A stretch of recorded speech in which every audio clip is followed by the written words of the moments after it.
आज से कुछ साल पहले तक किसी ने सोचा था कि कभी इजराइल के साथ भी ऐसा कुछ हो सकता है, और वो भी अमेरिका जैसे मुल्क में। लेकिन अब यही हो रहा है, और हैरानी की बात यह है कि दूसरी तरफ इजराइल चाह कर भी कुछ नहीं कर पा रहा। जी हाँ, मैं बात कर रहा हूँ हॉलीवुड की एक नई सुपर हीरो फिल्म की, सुपरमैन की। अब वैसे तो हमें आपको ये समझाने की ज़रूरत नहीं है कि हॉलीवुड का दुनिया पर कितना गहरा असर है, खास तौर पर उनकी सुपर हीरो फिल्में जैसे सुपरमैन, आयरन मैन, स्पाइडरमैन। इनकी शोहरत तो हर कोने में है। और अभी हाल ही में मतलब 2025 के जुलाई महीने में सुपरमैन सीरीज की नई फिल्म रिलीज हुई है। लेकिन जैसे ही ये फिल्म रिलीज हुई, इजरायली हुकूमत के कई अफसर, मिलिट्री के लोग, यहाँ तक कि उनके डिप्लोमेट्स तक सब एक तरह से बेचैन हो गए। हमेशा की तरह इस बार भी ये लोग अपने प्रभाव का इस्तेमाल करके इस फिल्म पर दबाव डालने की कोशिश कर रहे हैं। सोशल मीडिया पर भी इजराइल की आम जनता का गुस्सा साफ दिख रहा है। वहाँ बड़े पैमाने पर इस फिल्म के खिलाफ बायकॉट की मुहिम चलाई जा रही है। लोग एक दूसरे से अपील कर रहे हैं कि चाहे कुछ भी हो जाए, इस मूवी को देखने मत जाना। लेकिन असल सवाल ये है, आखिर इस फिल्म में ऐसा क्या दिखा दिया गया है कि इजराइल से जुड़े लोग इतने परेशान हो गए हैं? क्या सिर्फ एक सुपर हीरो फिल्म में ऐसा सीन है जो इजराइल के लिए इतना खतरे की घंटी बन गया है? आइए इस राज से पर्दा उठाते हैं। तो दोस्तों, जाहिर है इस सवाल का जवाब हमें सुपरमैन की इस नई फिल्म की कहानी में ही मिलेगा। कहानी कुछ इस तरह से है कि इसमें दो देश, या कह दे दो ताकतें, दो इलाके दिखाए गए हैं। पहले का नाम है बुरेविया और दूसरे का जरहनपुर। बुरेविया को एक ऐसी ताकत के तौर पर दिखाया गया है जो एडवांस हथियारों से लैस है, जिसकी फौज बेहद मजबूत और जिसे अमेरिका का खुला सपोर्ट हासिल है। साथ ही बुरेविया को एक जालिम, हमलावर और घमंडी ताकत के रूप में दिखाया गया है जो आए दिन अपने पड़ोसियों पर हमले करता रहता है। अब दूसरी तरफ है जरहनपुर, जो एक शांति पसंद, सादा और नेचुरल रिसोर्सेज से भरपूर इलाका है, लेकिन उसकी मिलिट्री बेहद कमजोर है। अब आप लोग शायद यहाँ तक आते आते दिमाग में कड़ियाँ जोड़ना भी शुरू कर चुके होंगे, लेकिन रुकिए, एक और दिलचस्प बात सुनिए जो आपके शक को यकीन में बदल देगी। फिल्म में ये भी दिखाया गया है कि बुरेविया में ज्यादातर सफेद चमड़ी वाले यानी व्हाइट लोग रहते हैं, जबकि जरहनपुर में रहने वाले लोग ज्यादातर ब्राउन स्किन वाले यानी नॉन व्हाइट। अब होता यह है कि घमंड से चूर बुरेविया अमेरिका की फुल सपोर्ट लेकर अपने कमजोर और सादे पड़ोसी जरहनपुर पर हमला कर देता है। जरहनपुर के लोग पहले ही मिलिट्री के लिहाज से कमजोर है और अब सामने है अमेरिका का चहेता बुरेविया, तो जाहिर है कि हालात बिगड़ते हैं। हमला, कब्जा और फिर जुल्म सितम की नई दास्तान शुरू होती है।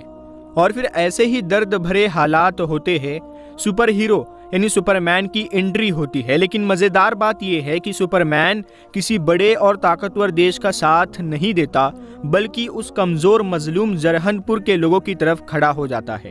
और यही से शुरू होता है असली ड्रामा। सुपरमैन के ऊपर भारी पॉलिटिकल प्रेशर डाला जाता है ताकि वो जरहनपुर का साथ ना दे। इतना ही नहीं, फिल्म में उसे एंटी नेशनल भी ठहराया जाता है, क्योंकि वो अमेरिका के खिलाफ जाकर एक कमजोर मुल्क की मदद कर रहा होता है। और फिर क्या, दुनिया की बड़ी बड़ी ताकतें, यहाँ तक कि दूसरे सुपर हीरोज भी उसे दुश्मन मानने लगते हैं। फिल्म में लेक्स ल्यूथर नाम का एक कैरेक्टर है जो एक बड़ा बिजनेसमैन और जंग का सौदागर है। वो सुपरमैन के खिलाफ एक जबरदस्त मीडिया प्रोपेगेंडा शुरू करता है और दुनिया को ये यकीन दिलाने की कोशिश करता है कि सुपरमैन एक ग्लोबल थ्रेट है, यानी पूरी दुनिया के लिए खतरा। अब इन सब पॉइंट्स को अगर आप गौर से देखें तो शायद आपको ये सब कुछ पहले सुना सुना सा, देखा देखा सा लगेगा, है ना? और लगना भी चाहिए, क्योंकि ये सब तो पिछले कुछ सालों से हम हकीकत में दुनिया में होते देख रहे हैं। फर्क बस इतना है कि अब वही सच्चाई आपको एक सुपर हीरो फिल्म की स्क्रिप्ट में पेश की जा रही है। दुनिया की कुछ बड़ी ताकतें जब किसी मुल्क या शख्स को निशाना बनाना चाहती है, तो सबसे पहले उसके खिलाफ मीडिया में प्रोपेगेंडा चलवाया जाता है और फिर उसे दुनिया के सामने एक ग्लोबल थ्रेट यानी वैश्विक खतरे के तौर पर पेश किया जाता है। अब ठीक यही बात इस फिल्म की कहानी में भी देखने को मिलती है। और जब ये फिल्म रिलीज हुई और लोगों ने इसे देखा तो उनके जहन में कुछ और ही तस्वीर बनने लगी। खास तौर पर इजराइल के लोग और उनके सपोर्टर्स तो जैसे तिलमिला उठे।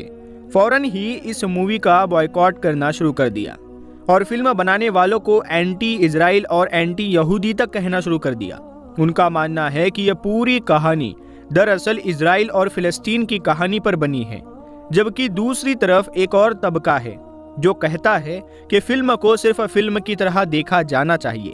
उनका कहना है ये तो एक फिक्शनल स्टोरी है, इसका रियलिटी से कोई लेना देना नहीं है। और फिर वो भी ये सवाल उठाते हैं कि जब फिल्म में कहीं भी इजराइल, फिलिस्तीन या किसी असली देश का नाम तक नहीं लिया गया, तो फिर इजरायली लोग खुद ही क्यों मान रहे हैं कि बुरेविया वही है? कहीं ऐसा तो नहीं कि उन्हें अपनी ही असलियत बुरेविया में नजर आने लगी है और इसीलिए वो फिल्म को रोकने की कोशिश कर रहे हैं। अब जहां तक बात है डायरेक्टर जेम्स गन की, तो उन्होंने इस पूरे विवाद पर सफाई दे दी है। उनका कहना है ये कहानी पूरी तरह काल्पनिक यानी फिक्शनल है और ये स्क्रिप्ट तो तब लिखी गई थी जब गाजा और इजराइल का ताज़ा विवाद शुरू भी नहीं हुआ था।